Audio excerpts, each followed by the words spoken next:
You're listening to the Personal Mastery Podcast with Ari Baga. Interviewing CEOs and executives who are performing at the highest level in their industry. Those who are living and working purposefully towards a vision in alignment with their values and in a state of constant learning about the self. Welcome to another episode of the Personal Mastery Podcast. And today I have a very special guest. It is my good friend Ezra Firestone. And in this episode, we're going to talk about how he was able to build his cosmetics brand to over $100 million in the past 5 years alone. We're also going to dive into some personal things and talk about how he's been able to build this company at this level by working less and being a lot happier as a person. I'm super excited for you to hear this episode because we're going to dive into a lot of different things. So without further ado, here's Ezra. Ezra, welcome to the podcast. Yo, I made it. The Ari Baga podcast. Is it called something? Is it like the SMS podcast? It was the Personal Mastery Podcast. Personal Mastery. I like that. I actually like, and you've been writing, you've been going deep. You've been going like two teenagers talking about the meaning of life deep on Instagram in your messages, right? Like you've been writing Instagram stories that are pretty deep. I'm like, all right, he's thinking. Yeah. I like it. It's good, man. I'm happy to be here. Thanks for having me. Awesome. First, I want the listeners to get to know you a little bit. So I wanted to talk about where you grew up. I know you grew up very humbly. You came from Hawaii to California to New York. Can you talk a little bit about that? Yeah, well, I mean, there's two ways to look at it, right? Like I grew up without a lot of means. Mm-hmm. However, I had a lot of people who loved me. I was really well cared for. I grew up on a hippie commune. And so I had a lot of people taking care of me, a lot of people, looking out for me. We didn't have a lot of money, we didn't have a lot of money and we had issues that were related to that. But some people grow up with a lot of money, but they don't have anybody like paying attention to them, taking care of them, showing them love. And then they're all messed up mentally and emotionally. So I had my struggles. But also, I look back on it, and I look back fondly on my upbringing, and it was an interesting way to grow up, just because it was so much different than anyone else I knew. When I went home, it was I did like the normal stuff. I went to normal public school. I did normal sports. I did normal things. But then when I went home, it was like just completely different from anybody else's experience. It was like a bunch of hippies on a commune doing hippie commune stuff, and it was great. And it was also like super chaotic and intense and wild. And I think it really prepared me well for the life of entrepreneurship, which is like chaos and intensity and ups and downs. And you have to take care of yourself and you are responsible for the whole thing. And so I think I learned that from a very young age, like I learned how to navigate social situations, which, you lead a company, you got to navigate a lot of communication with a lot of people. And I learned how to handle a lot of intensity, which also, if you're going to play this game of running your own show and being an entrepreneur, you got to be able to do that. You got to not crumble when it gets intense, you got to not like melt. Oh yeah, 100%. That's one of the biggest things that I learned throughout my journey too, right? Growing up poor and moving across the continent to the US and going to school here too. Crazy journey. Yeah, crazy journey. And that really taught me a lot of different things that helped me throughout my journey. So you have a motto, serve the world unselfishly and profit. Can you talk about what that means to you and how you're accomplishing that? So I think there's two ways to look at serve the world unselfishly and profit. The first is it's just a description. That is just the way shit goes. If you serve unselfishly, you will profit as a human being in life. I think there's a lot of power in the role of service. And I think that the reason my companies work is because I am in a role of service to my customers. And if you are serving unselfishly with no agenda other than to be of service. Now, of course, look, you want to take care of yourself and you want to feed your family and you want to ball out on Instagram with nice watches and shit. You want to do all that stuff that you want to have all the fun that is available to you in life. But if your core goal is to be in a role of service truly, then you profit just by the act of serving. Now, so that's one way to look at it, is it's just a description of the way things go. Another way to look at it is like as a business strategy. And it's what I do, right? Like I pick a community of people who are sharing a collective experience. So, for Smartmarketer, it's people who have online businesses who want to grow those businesses. For Zipify, it's people with Shopify stores. For Boom, it's women over 50 who are being told that the aging process is bad and they need to anti-age, anti-wrinkle, dye their hair. So I pick a group of people who are sharing a collective experience, and I do my best to add value to their life in whatever way I can, through content, through products, through etc. And I serve that community, and I end up profiting because by serving them, they decide to then at a certain point give me some of their money for something I have to offer them. So it works in that way too. You know what I mean? And like this podcast that you're doing is an example of this, right? Like this is you for no reason other than you think it will be helpful to the people who are following you. You're putting out content that you think is going to be useful to people who have online businesses, who are interested in SMS marketing and messenger marketing and all the stuff you do in your agency. And someone's going to watch this and be like, damn, that was like really helpful to me. And by the way, shit, I should hire Ari. So it's kind of like, you know what I'm saying? It's like, that's what you're doing here is a little microcosm of Serve the World Unselfishly and Profit. Yeah, that makes a lot of sense to me too. And that's one of the reasons why I'm creating this content, because there's a lot of business owners, especially in the e-commerce space, where there's like so much out there. And it's really helpful to like not only like small business owners, but also people who are in that growth stage to be able to look at things that you're doing, things that we're doing in our company that can really help them grow. So yeah, it's nice to see what other people are doing. You know what I mean? I wish that something like this was around when I got into the game. In 05, it was just a bunch of forums. And what you found on those forums was not always good, man. You found some weird shit on the forums back in the day, man. Yeah. So you talk a lot about also being against working like 20-hour days. So I wanted to ask you, how did you get to where you are right now by working less? Because I think that's something, it's a very strong point, right? Everybody's preaching to hustle. So how did you navigate through that? First of all, I'm interested in what these weird little triangles are on your wall behind you over there. Is that a painting, or is that like sound insulation, or is that just like stuff you rub up against? What is that, dude? I don't know what that is, bro. Is that like a nice little massager? Yeah, those are sound panels. Okay. Yeah, those are cool looking. They look pretty cool, right? Yeah, they do. So, hustle, grind, sacrifice. That's like, I think, terrible advice. And I think that, listen, I started in the game when I was your age, when I was 19. And I did my first 4 or 5 years working a full-time job all day. So 8 hours a day, and then coming home 2 to 10 p.m., coming home, eating dinner with my now wife until like 11:30, and then going from like 11:30 to 3 or 4, working on my wig store, my e-commerce store, and other shit I was trying to do, and then sleeping and repeating that. So that was like the 12 to 16 hour day strategy. And I did that for like 5 years. And look, I understand that there is like a time and place for that, especially when you're young, especially when you don't have any other responsibilities. However, as you grow and scale, and if you want to be in it for a long time, which I had the goal of, I was like, this entrepreneur thing where I didn't have to show up at some office or show up at some job working for someone I didn't like, doing something I wasn't particularly interested in.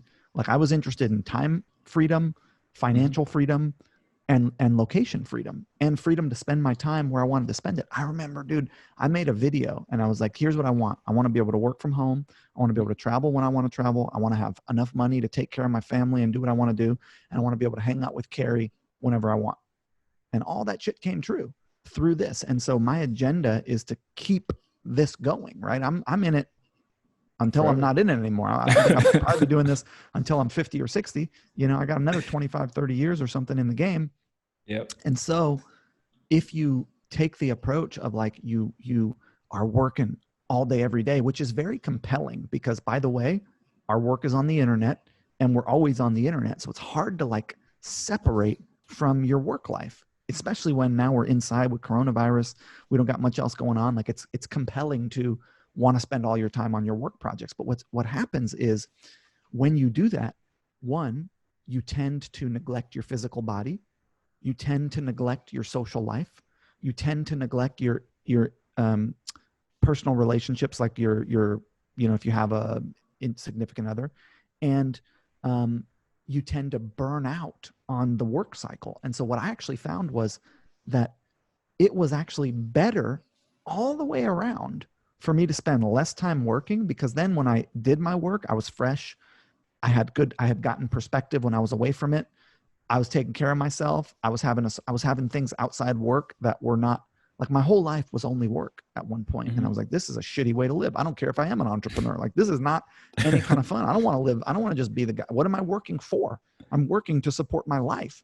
And so I discovered that, like, it's a marathon. It's not a sprint. And that, 6 to 8 hours a day, 4 to 5 days a week is plenty. And the way that you get more done is not by working more yourself. It's by hiring people, by learning how to delegate, by learning how to scale through bringing other people up in the game. And I learned that super early, and I've been working on that now since 2012. And now I got 100 employees, and I get a lot of shit done, but I only work 4 days a week, 6 to 8 hours a day. And people look around, they're like, how do you get so much done? I'm like, look, dude, it's not fair to compare yourself to where I'm at. I've been for 8 years focusing on how do I get good at buying help, at getting people to help me with my projects that I have going on. And so I spent 8 years learning that art. It's a process. You got to learn how to do it. It takes time. But after a year or two, you get pretty good at it. And you figure out how to train people, how to hold them accountable, how to create systems and processes, and the amount of value you can get out of one person, it's crazy, man. One person working 8 hours a day can 4x the output of your company. You only need one. I mean, hey, it's nice if you've got 100, but start with one. Like, you know what I'm saying?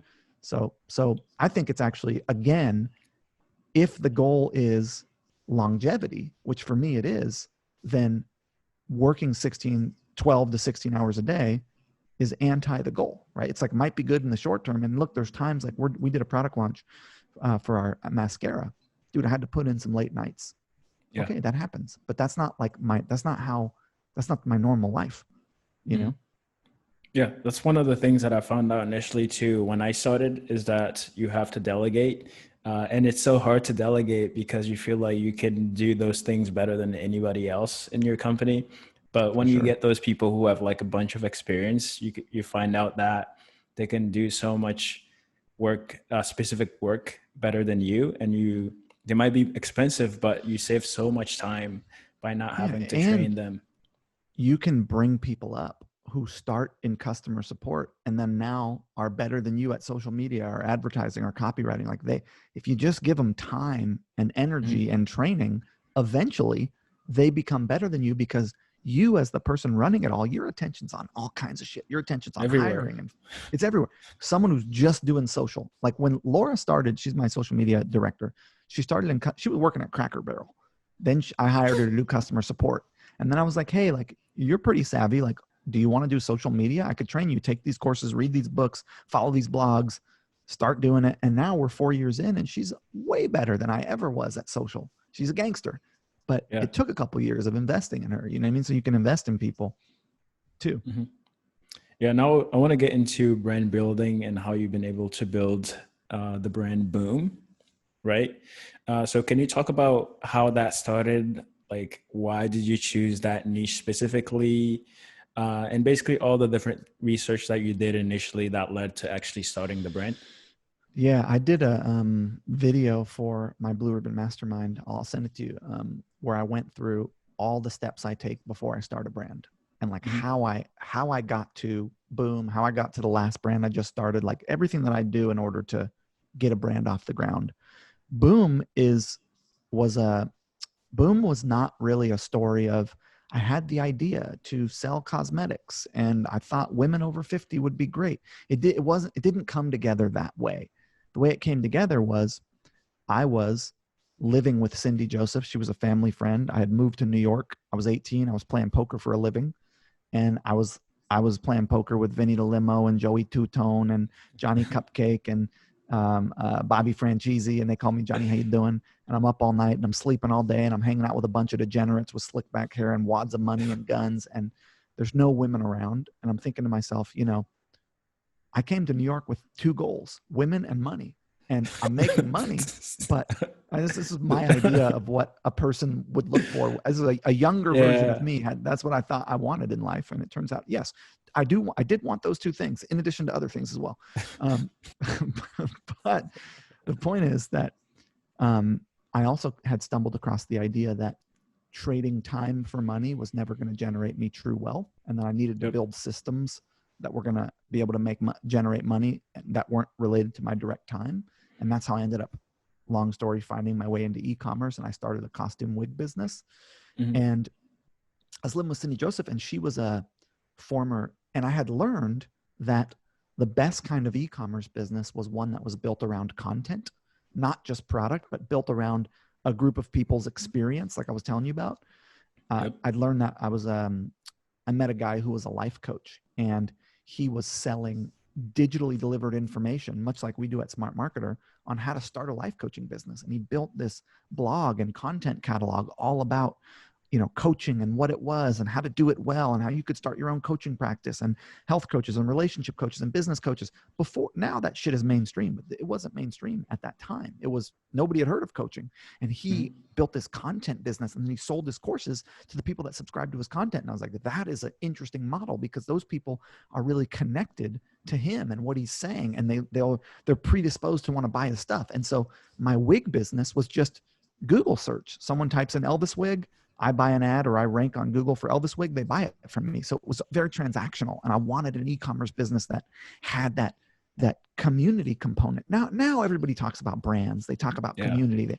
This shit was not talked about back in 09 when I started Boom, because the reason it wasn't talked about is there weren't really content engines out there. It was only Google search. I mean, yes, YouTube existed, but people weren't consuming social media in the same way.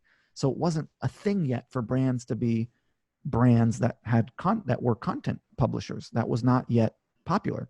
And I saw the life coach do it, and I was like, damn, like I need to apply that to e-commerce. So I went to Cindy and I said, hey, listen, you were a makeup artist for 27 years. Now you're a supermodel. Like, we should do a makeup brand targeting older women, because everything out there is all for young women. And you could be the face of it. You could create the content. I'll make the products. I'll do the marketing, and let's do it. And she was like, all right, sweet. And then we did it. And everybody looks at Boom and they're like, damn, you've done $100 million in the last 5 years. You make $25 million a year. You got, 40 employees. Like, what they don't talk about is from 2009 to 2010, I spent a year trying to get the business even off the ground, borrowing money, this and that. From 2010 to 2014, I made a total of like $3. I mean, we sold a couple $100,000. I think 2014, we did our first $200,000. 2015, we finally did 3 million. But from 2010 to 2014, it was like failure after failure after failure, and mess up products and not paying taxes and just learning how to run a business.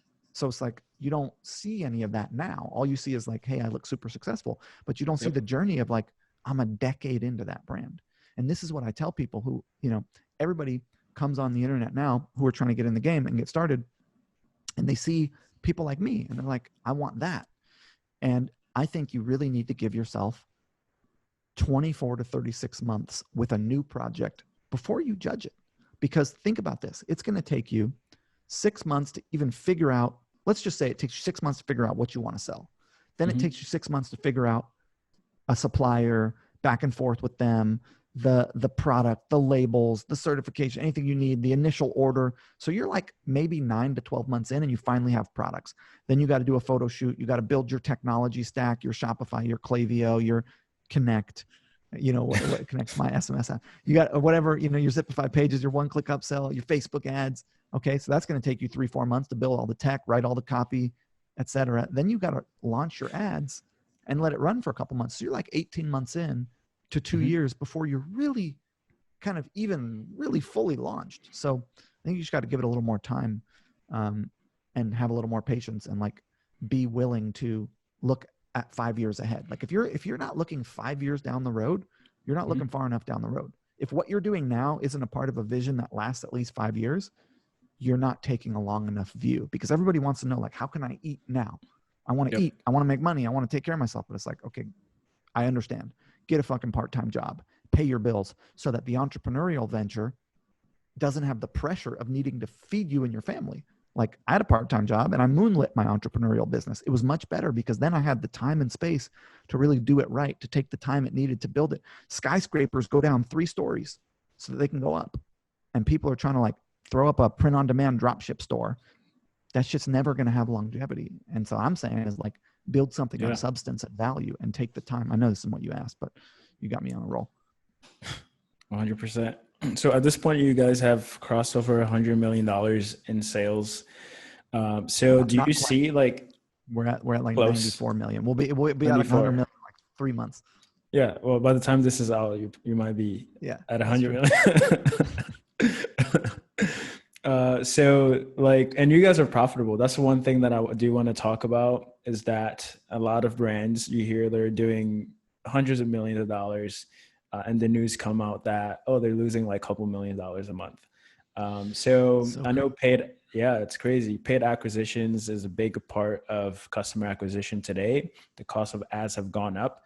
So do you think it's the fact that you spent time to build up the audience through content that really helped to reduce your costs to acquire those customers? Or what do you think helped you get to that $100 million mark profitably? I've been focused on profit since day one, because I do not have any money. I do not have anybody backing me. I'm some bum off a couch in Brooklyn who decided to start a business. You know what I mean? Like, I don't have the luxury of not being profitable. And so everything I'm always doing is all about profit. And I like to say, look, the goal is not $100 million. The goal is have fun, because you could die tomorrow. My business partner died suddenly 18 months ago. It could happen. You don't know how long you got. So make sure you're enjoying what you're doing. And hard work is also enjoyable. It doesn't mean don't work hard. 2, make good stuff. Really, truly good products that actually serve the world and a community of people. And 3, be profitable. And if you can do that at $100,000 a year, if you're making $100,000 a year and you're having a good time and you're doing it on your own terms and you're making good products and you're profitable, you have won this game. You've won the game of entrepreneurship. Scale does not matter. Now it's fun to grow. So what has made me profitable over time? Well, I still believe even in today's ad market, you can come out, launch a new brand, run ads, and be profitable for sure. Like, it's not too expensive to do that. But some of the things that I've focused on are understanding margin structure. So I only buy for 1, sell for 5. So if I buy a product for $5, like my boomsticks, I sell them for 26, 27. So that's a 5x multiple on my cost of goods.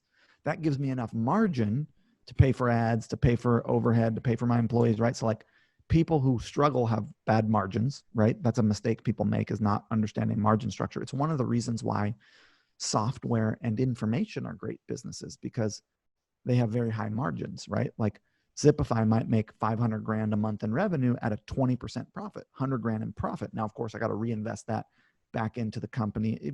But the point is, it's profitable. It's got high margins. So high margins are a good thing. You really have to focus on that if you're going to be in e-commerce, is margin structure. The second thing is, I'm obsessed with average order value and lifetime customer value.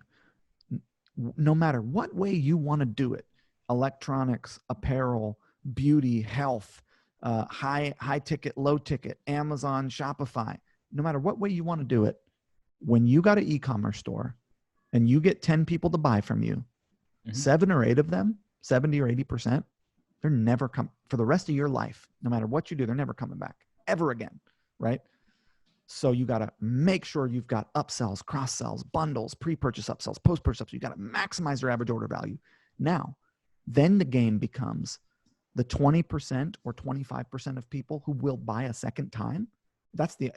You look at any brand, it's only 20 or 25% of people who will buy a second time. But how many times will they buy? 3, 4, 5, 6, 7, 8 over the course of their lifetime. That's the dance. And if you look at my brand, I got 48% of my 25 million in the past 12 months coming from people who had bought once before, meaning half my revenue is coming from repeat customers. Now that's money I don't have to go spend on ads. I just send them emails, right? I still spend some on ads to reach them, but it's like way more profitable. And that comes down to having a business that has like your business, right? Really a smart business, because hey, if they want your services, they got to pay you every month. That's really clever of you to have that business model, because then you get money every month, right? It's like it's recurring. And that is it. Like if you have a business, like I got a buddy who's telling me about his business he just launched, it's doing really well, but like the way it is structured, it's just so hard for him to get repeat business with the product he's selling. It's a great product. He's making money on it, but as costs go up, he's struggling because what he is selling are wall paintings. And like, how many times do you buy a painting? You buy it once. So he kind of needs something else to sell those people. You need to expand your product catalog or have a consumable. I very deliberately chose consumables. My cosmetic sticks, you use them in about 3 months. And if you like them, you need another one. And that was on purpose. And so that really helps with profitability. So either you expand your product catalog or you have a consumable item. And then, you know, the other reason that I'm so successful is content marketing, right? Like Boom is like almost like a television network. I've got my sustainability channel. I've got my ambassador channel. I've got my Women of the Pro Age Revolution channel. I've got my, you know, articles about the experience, under eye circles and menopause, like my article. I have these channels of content, and that include sale events and social contests. Those are different channels of content that I put out on my network. And I put out at least one piece of media, a video, an article, a contest, whatever, in each of those channels every month. So I'm like running I'm at the same time running an e-commerce business. I'm fucking running a content production network that has multiple different sort of channels that you could subscribe to. And some people like sustainability, and some people like to look at makeup demos, and some people like to read about menopause, whatever. But the point is that them being engaged with me, subscribed, interested, well, that keeps them coming back to buy stuff too. And I know like you can go so on, right? And I know you have all this information on Smartmarketer, so we'll have that in the description for those who want to check out how. I only have this information on your podcast. They can check out my blog. Yeah, so we'll definitely link that out. So now I want to get into more personal stuff, right? So are there like any traits on a personal level that you need to have as an entrepreneur? And also, can you talk about like your morning routine or different things that you do throughout the day that help you? Sure. So the first and foremost, and one of the things that's like a superpower for me is I am not afraid to ask for help. I understand that I have blind spots. We all have blind spots. I got shit I'm really good at, but I also have shit that I'm not good at. I am the least organized person you ever met. I am like a creative. I'm like, if there's a tornado, I'm the top of it. I'm not the bottom of it. And you need that too, right? So like, I've been really proactive about reaching out for help in any area where I feel like I need to up my game, hiring people to come in and train me, hiring coaches, going out and asking friends, getting consulting, like anywhere where I feel like, man, this looks like something we need to know how to do, or this is something that we should be doing better, or for some reason, the backdrop of our business is chaotic. Why isn't it calm? Oh, because nothing's organized. Let's get somebody to help us organize. Like, I've been really, really active about from the jump, being like, I'm good at what I'm good at, and I feel confident, and that makes me feel good. And also, I know I have limitations and blind spots, and I really want to not have my ego get in the way of me going out and looking for people to help me. And that has been like the one thing I see with entrepreneurs is they don't want to admit when they don't know. They don't want to admit when they need help. And it's like, if you don't, then just stay where you are. I thought the goal was forward motion. Well, if the goal is forward motion, get somebody to help you. So I think that's a big one. It sounds simple, but it is actually like it goes deep. It's not as simple as it sounds, you know. The other thing is my motivation is not approval from the outside world. I'm not doing what I'm doing to be approved of, to look a certain way, to show off how much money I have to my peer group, to have people think I'm cool. Like I am not, I feel right about who I am, and I'm happy with who I am, and I'm doing shit because it feels like the right thing to do. And I think when you, and I call that the difference between being interesting or interested. So if you're interesting, your attention is on yourself and how interesting you are and how cool you are, and everything you're doing is to try to be interesting to other people. And that's like one way to go, but it's not as effective as being interested in the outside world, interested in what people need, interested in how you can help people, interested in how you can support your team members, interested in how you can make better products. I am interested in how I can be a better person, do a better job, run a better company, have people be happier with working for me. Like I'm interested in how to get better. And I'm not trying to be Mr. Cool Guy, you know. I don't know how to explain that any better other than like, I feel like that is a hiccup, especially for men. Now, morning routine is something I don't think you need. I avoided it for the first 9 years of my career. It's like everybody's talking about your routines. Hey, routine is a tool. And it's a tool that's a very good tool, but it's not the goal. The goal is not routine. The goal is whatever the fucking goal is. And you can get to the goal in a number of different ways. And the way that I usually get to my goals was without routine. It was like, I do what I do. But then we got so big that more structure was needed. And my team was like, hey dude, like you're never on during business hours. And that's a problem for us. And I was like, all right, damn, I got to organize this. So it's a longer story than I have time for now. But I will tell you my routine now is actually very structured. But I'm not telling you this because I think, listener, that you need a structured routine. However, I will say I love my structured routine. It's working very well for me. So here's what it looks like. I wake up at 7 a.m. I used to wake up at like noon. So this is a big difference for me over the last 4 years. The last 4 years or so, I've kind of upped my game. I wake up at 7 a.m. I make a coffee or a green tea. And I just play around on the internet. I read some newsletters. I check Slack. I just spend 30, 40 minutes just messing around, just doing nothing work and seeing if anything crazy is going on, checking stats, whatever. Okay. 8 a.m. to 9:30, I work out 3 days a week. So Monday, Wednesday, Friday. Tuesday, Thursday, I go for a little run. So basically by 9:30, I'm back. I've moved my body. And that feels really good to me. Move my body every day. I'm 33 now. I'm about to be 34. It's different when you get a little older. Like I know 30 is not super old, but at the same time, it feels good to move every day. So I do that.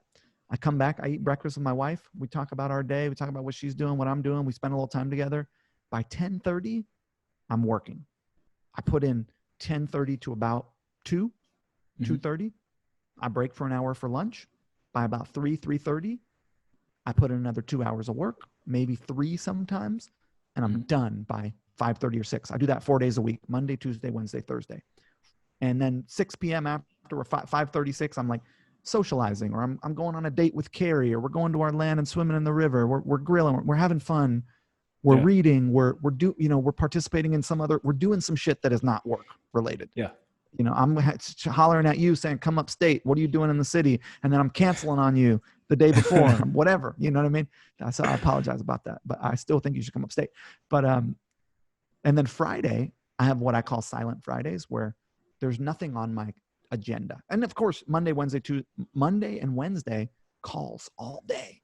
Tuesday, Thursday, no calls. So Monday, Wednesday, I'm literally on calls almost the entire day, but I'm the CEO of 2 different companies, and I'm the founder of another one. So I have a lot of groups of people to check in with. And then Tuesday, Thursday, I'm actually making stuff. I'm creating, I'm going deep.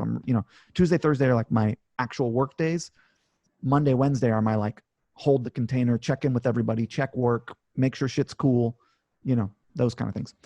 Friday, a lot of times don't work at all. A lot of times I just do like really deep creative type stuff, organization type stuff, like where I have no structure on Friday. So it's a whatever day. And then Saturday, Sunday, I'm off.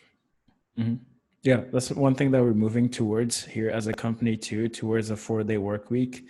Because like all the work that you can do in 5 days can probably fit in like 3 days. Yeah. So that's something that we're starting to implement here as well. What we just did was we gave people the second half of Friday off, paid. So Fridays from June to September for the summer, after the first 4 hours, you work 4 hours and it's just paid and you get it off and you can just go enjoy the summer. And that's working pretty well. Awesome. Now I know you're got to get into another meeting, but we're going to try to do part 2 because there's a lot. Let's do a part 2. We can cover. We'll have you back on. Cool. But thanks for being on the podcast. And last thing here is, where can people find you? You can find me at smartmarketer.com. And very soon, I'm hoping you'll be able to find Ari at smartmarketer.com as well. So we're talking about that on the side. So we'll let you know. We'll make it happen. All right, man. Thanks for having me on. All right. Thanks for being on. Thank you so much for listening to this episode with Ezra. If you're listening on Spotify or iTunes, make sure to follow this podcast and also leave us a 5-star review on iTunes. That will definitely be appreciated and help us keep doing this podcast. And if you're watching on YouTube, make sure to leave a like, comment if you want a part 2 with Ezra, and also subscribe for more episodes. And as always, thank you for listening to the Personal Mastery Podcast.